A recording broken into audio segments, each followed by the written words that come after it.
بص يا فندم، الميلاتونين ممتاز للنوم، ولكن كتر استخدامه ممكن يخلي الجسم يتعود عليه. عشان كده بناخده فتره قصيره وقبل النوم بساعه، وساعتها هتحس بفرق كبير جدا. في الحلقة اللي فاتت العميل اقتنع إنه محتاج الميلاتونين خلاص، بس هل ده معناه إن أنا أديهوله؟ لا طبعا يا نجم، البيع الحقيقي بيبدأ بعد ما يقول لك تمام هاته. بقى إحنا بنستخدم تكنيك اسمه الساندويتش تكنيك، وده ببساطة تحذير طمأنة تحذير طمأنة، يعني توصل المعلومة الطبية الصعبة أو الخوف من غير ما العميل يتراجع. الطريقة دي في البداية كان الجيش الأمريكي بيستعملها عشان يدي الضباط يدوا فيدباك عن المشاكل اللي موجودة وإيه الحل ليها، فكانت أصلا بدايتها كانت بتبقى فايدة مشكلة حل. وبعدين بقى لما بدأت تدخل في البيع اتطورت لحد ما وصلت لنا كده خوف طمن خوف طمن. فهي أصلا الساندويتش تكنيك ده في الأساس كانوا بيستخدموه ضباط الجيش الأمريكي عشان يدوا فيدباك ويطوروا المشاكل الموجودة في الجيش. انت عمال تقول لي الجيش الامريكي بيستعملها الجيش الامريكي بيستعملها، انا مالي ومال الجيش الامريكي، انا عاوز ابدا استعملها وابيع بيها.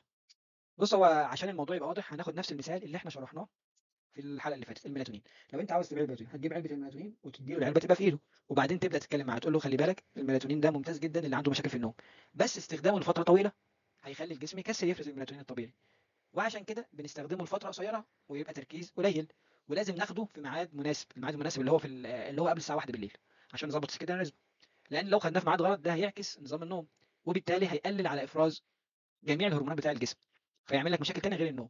لكن لو خدناه صح النتيجه ان النوم هيبقى بسرعه وبيبقى اريح. انا فعلا انك تكون فهمت الساندوتش تكنيك، وعشان تعرف تطبقه خليك ماشي بالكونسيكونس ده، تبقى اول حاجه تديله فايده وبعدين تحذره وبعدين تديله حل وبعدين تحذره تاني وبعدين تديله طمانه زي ما احنا عملنا في المثال التاني. الساندوتش تكنيك ينفع يتطبق على اي حاجه، سواء بقى هو فيتامين سي بنادول او حتى ملين، كل منتج ليه ميزه وليه طريقه استخدام صح لازم توضحها. فانت خليك ماشي، انت بتديله المنتج وتقول له المنتج ده بيعمل كذا، بس خلي بالك اما هيكون المنتج ده ليه سايد افكت، او هيكون ليه طريقه استعمال غلط هتؤدي لمشكله، فانت بتوضحها له في نقطه التحذير، وبعدين تديله حلها انه اما ان هو ياخد دواء تاني معاه او ياخد ماده تانيه غير الماده اللي هو واخدها اصلا، وبعدين تطمئنه على الاستعمال الصح، اما المنتجين اللي انت عرضتهم عليه مع بعض، او على المنتج بالاستعمال الصح بتاعه عشان يحل المشكله اصلا اللي هو كان جاي يحلها، يعني هو اصلا العميل داخل لك الصيدليه عشان يحل المشكله اللي هي عنده. عشان كده لما انت بتعمل الحركه ديت بتبين للعميل ان انت مهتم بيه مش عاوز تبيع له خلاص. اتمنى ان الفيديوهات فعلا تكون بتفيدكم، استنوني في الحلقه الجايه هنحول الميزه لفايده بتبيع نفسها من غير ما نتكلم. لو الفيديوهات بتعجبكم اعمل فولو عشان تتابع الحلقه الجايه.